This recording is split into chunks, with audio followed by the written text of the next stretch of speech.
De mânuță. Înainte. Hai, du-te!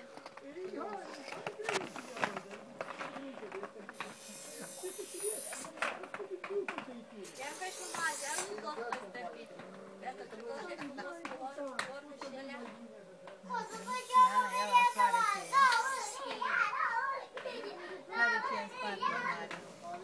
Hai înapoi. Hai înapoi.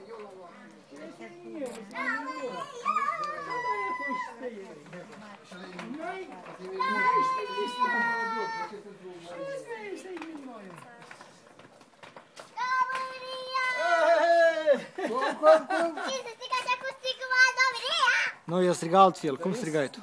E face treabă. Cum strigai tu, Marius? Ia-l acum. Hai! Tagil! Hai!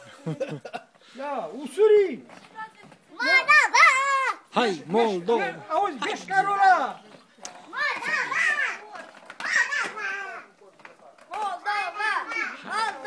Nu, cum faceți? Bătei din palme sau cum? Moldova! Hai, Moldova!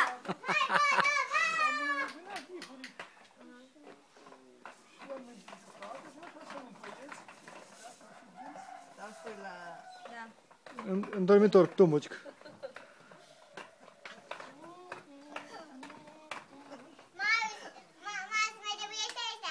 Hai, tu mișcă-te.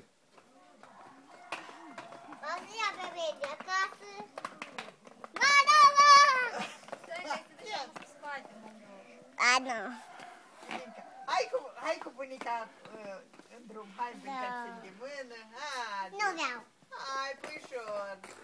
Mama, să